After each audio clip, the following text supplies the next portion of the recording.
Hello' বন্ধুসকল,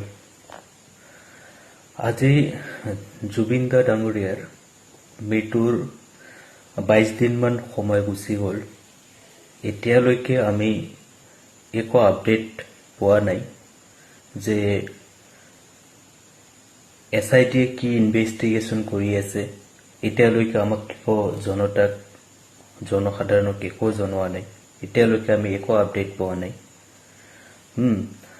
তো মোৰ আমাৰ মুখ্যমন্ত্ৰী মহোদয় হিমন্ত শৰ্মা দেৱলৈ এটা মোৰ আহ্বান, ৰিকুৱেষ্ট যে এই যে আপুনি যে SITটো গঠন কৰি দিছে, SITটো গঠন কৰাৰ এইটো 3 মাহ সময় দিয়াটো এইটো বহুত দীঘলীয়া হোৱা নাই জানো? আৰু আপুনি কৈ আছে ন্যায় পাই গ'ল, জুবিনৰ কি কয় মৃত্যুৰ তদন্ত ইনভেষ্টিগেশ্যন হৈ আছে, তদন্ত হৈ আছে, ন্যায় পাই গ'ল। এইটো কেনেকুৱা ধৰণৰ কথা? এই কথাটো হ'ল আজিলৈকে 22 দিন হৈ গ'ল, এতিয়ালৈকে আপোনালোকৰ একো আপডেট নাই আমাৰ হাতত যে ছিংগাপুৰত এতিয়ালৈকে গৈ পাইছে নাই SITৰ দলে, সেইবিলাকৰ একো ইনফৰমেশ্যন নাই। এইফালে আপোনাৰ এনেকুৱা হৈ আছে যে ৰাজনীতি কুটকে ভৰি আহে। এইটো কেনেকুৱা ধৰণৰ কথা? আপুনি এটা ক'ব, গৌৰৱ গগৈয়ে আন এটা ক'ব, অখিল গগৈয়ে আন এটা ক'ব। এইটো কি হৈ আছে তাৰমানে? এতিয়া জনতাই যিবিলাক ৰাইজ আছে, ৰাইজে এনেকুৱা কুৱেশ্যন কৰি আছে, উইল উই গেট জাষ্টিচ? আমি ন্যায় পামনে? আৰু যদি পাওঁ তো কেতিয়ালৈ পাম? এতিয়ালৈকে একো আপডেট নাই আমাৰ হাতত। এতিয়ালৈকে একোৱে আপডেট নাই। ইমান লেহেমীয়া গতিত কাম চলি আছে।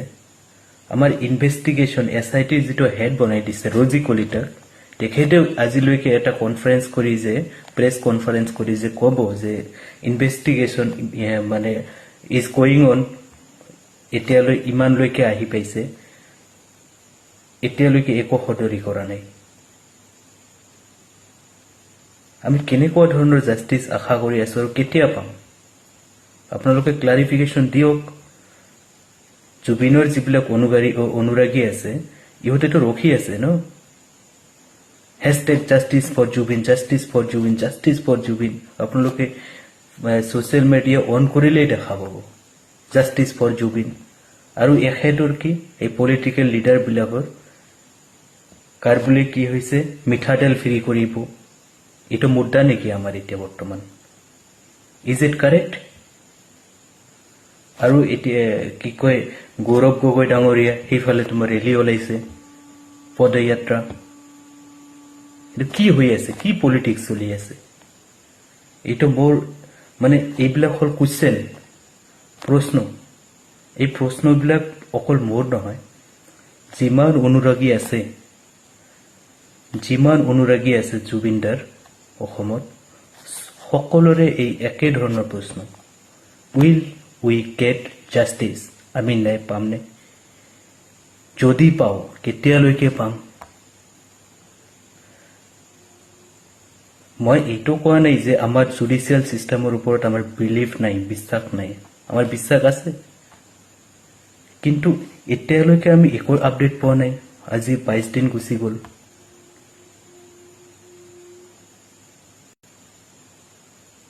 এতিয়ালৈকে we are not getting the reason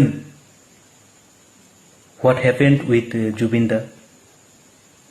Postmortem report which is done in Assam, second postmortem report.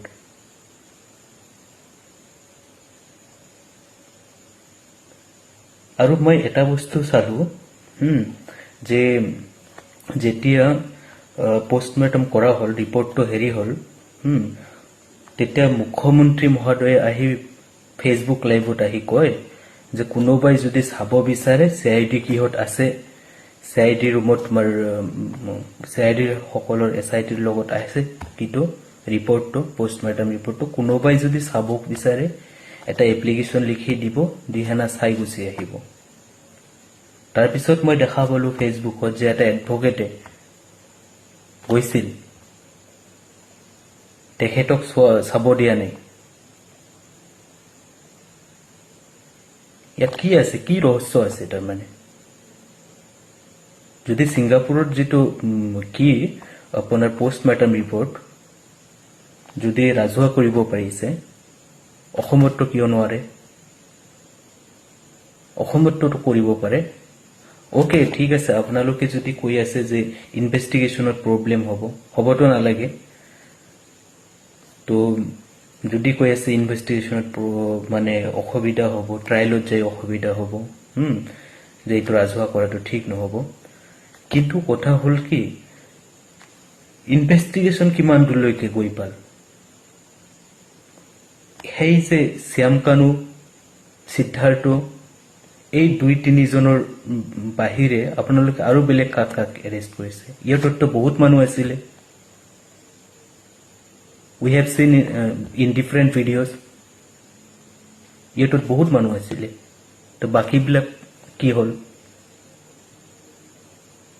আৰু আপোনালোকে কি ৰিকুৱেষ্ট কৰি আছে যিবিলাক অসমৰ মানুহ তাতে মানে নৰ্থ ইষ্ট ফেষ্টিভেল পাতাৰ কাৰণে লৈ গৈছিল বাকি বিলাকক যে ধৰা নাই বা এৰেষ্ট কৰা নাই বা লৈ অহা নাই আপোনালোকে ৰিকুৱেষ্ট কৰি আছে ৰাইজক যে আপোনালোকে হেঁচা প্ৰয়োগ কৰক আৰে ভাই আমি যদি হেঁচা প্ৰয়োগ কৰিব লগা হয় তেতিয়া হলে আমাৰ কি সিস্টেম কিয় আছে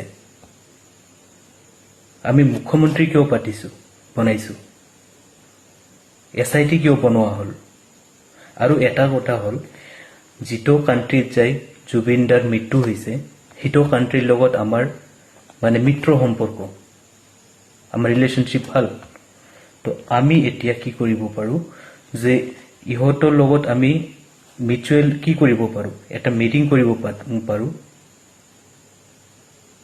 তাতে এমইউ আছে আমাৰ ৰিলেশনশিপ ভাল আমি সেই গভৰ্নমেন্টৰ লগত আমি কোঅপাৰেশনত আমি ফটাফট সোনকালে আৰু ৰিপৰ্ট আমি পাই যাম বা আমি ইনভেষ্টিগেশ্যনত সুবিধা হ'ব আমাৰ এইবিলাকটো কৰা নাই কাৰণ আমাৰ সৰকাৰটো ইয়াতে আমাৰ সৰকাৰ আছে হিমন্ত দাস সৰকাৰ বিজেপি সৰকাৰ সেন্টাৰতো বিজেপি সৰকাৰ why they can't কিয় নোৱাৰে মোৰ কথা হল এইটোতো পাৰিব লাগিছিল কাৰণ আপোনালোকৰ হাতত কি নাই আপোনালোকৰ হাতত সব আছে ষ্টেটত গভৰ্নমেন্ট আপোনাৰ সেন্ট্ৰেল গভৰ্নমেন্ট আপোনাৰ যেটো ৰাষ্ট্ৰত যাই কান্ট্ৰীত যাই আপোনাৰ জুবিনদাৰ মৃত্যু হল সেই কান্ট্ৰীটোৰ আপোনাৰ লগত ভাল সম্পৰ্ক আমালোকৰ ইণ্ডিয়াৰ লগত ভাৰতৰ লগত এতিয়ালৈকে কিয় একো আগবঢ়া নাই আৰু আমি এতিয়ালৈকে কিয় একো আপডেট পোৱা নাই সব কথা যদি ৰাজহুৱা কৰিব পাৰে আপুনি আহি কৈ দিয়ে কি ফেসবুক লাইভত আহি কৈ দিয়ে যে নেটো পাই গল নেটো মই দি আছে কংগ্ৰেছ থাকিলে মই যিখিনি দিছো তাৰ মানে 0.5% নিদিল হয় এইবিলাক কি ধৰণৰ কথা মানে আমি যেতিয়ালৈকে জুবিনদাৰ ঘৰৰ পৰা জুবিনদাৰ দেউতাকে গৰিমা বৌয়ে যেতিয়ালৈকে কনফাৰ্ম কৰা নাই that we got justice আমি ন্যায় পাইছো তেতিয়ালৈকে তো আমি মানিবই নোৱাৰো ঠিক আছে কিন্তু আমাৰ কিবা নহয় কিবা আপডেট তো কৰি থাকিব লাগিব ন আমি তো এতিয়া আপুনি কৈছে সেই হিচাপত আমি ৰখি আছো বাট আমাক কিবা আপডেট কৰক ৰাইজক প্ৰথমতে কি হল ভাই পূজাৰ কাৰণে কেইদিনমান দিব লাগে যে পূজাৰ পিছত আমি ইহঁতক মাতিম ইহঁতে আহিব যাক মানে কি কৰা হৈছে মানে সন্দেহত কি কৰা হৈছে তেখেতৰ ওপৰত মানে সন্দেহৰ সুইটো মানে কি হৈ আছে কাৰচিনটো হিহঁতৰ ফালে হৈ আছে সেইবিলাক মানুহ আপুনি সময় দি আছে যে আপোনালোকে এনজয় কৰক পূজাটো আফটাৰ দ্যাট আহি তোৰ ষ্টেটমেন্ট ৰেকৰ্ড কৰো বা ইনভেষ্টিগেশ্যন কৰো এইটো কেনেকুৱা ধৰণৰ কথা ইমান ডিলে কিয় হৈ আছে এটা ৰাইজে বিচাৰিছে ৰাইজে আপুনি যেতিয়াই কি খোলক ছ'চিয়েল মিডিয়া খোলক সব গোটেই ভিডিঅ'ৰে আপুনি কিহত যাব কমেন্ট সেকশনত যাব তাতে যাব আৰু চাব কি justice for Zubeen justice for Zubeen justice for Zubeen ইয়াতকে ডাঙৰ ইস্যু আৰু অসমত বৰ্তমানটো নাই সেই পলিটিক্যাল মুদ্দাবিলাক আপোনালোকে বাহিৰত ৰাখক সবকে কৈছো চাহে হিমন্ত বিশ্ব শৰ্মা হওক চাহে গৌৰৱ গগৈ হওক চাহে অখিল গগৈ হওক we don't care about this political issues are far away from this আপোনালোকে ন্যায় কেনেকৈ দিব আপোনালোকে পলিটিক্স লৈ বিজি এতিয়া সেইটোকে প্ৰশ্ন সবৰে মানে সকলো মানুহৰে হৈ আছে যে ন্যায় যদিও পাও আমি পাম নে নাই প্ৰথম কোৱেশ্চনটো ইটোৱে ৰাইজৰ অনুৰাগী সকলৰ আৰু যদি পাও কেতিয়ালৈকে পাম 5 বছৰ পিছত 10 বছৰ পিছত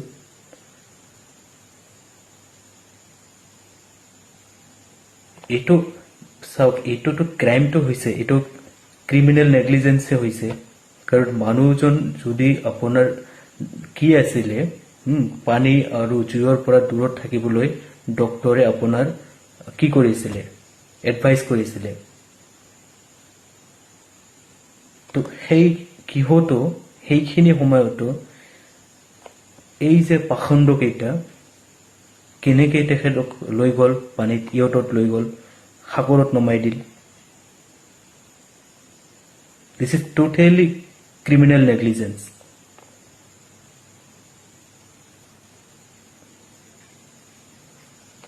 তো সেইটোৱে কথা সকলোৰে আহ্বান যে সিএম স্যাৰ আপুনি এটা কাম কৰক আপুনি আপডেটটো কৰি দিয়ক কমসে কম যে এতিয়ালৈ কিমান দূৰলৈকে গৈ পাল ইনভেষ্টিগেশ্যনটো কি চলি আছে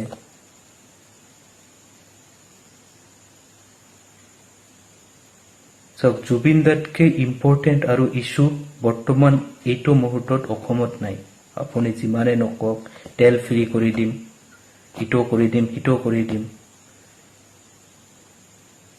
আমাক ন্যায় লাগে ন্যায়টো প্ৰথম জুবিন দাৰ তাৰ পিছত বাকিখিনি হ'ব other things will come later at first give us the justice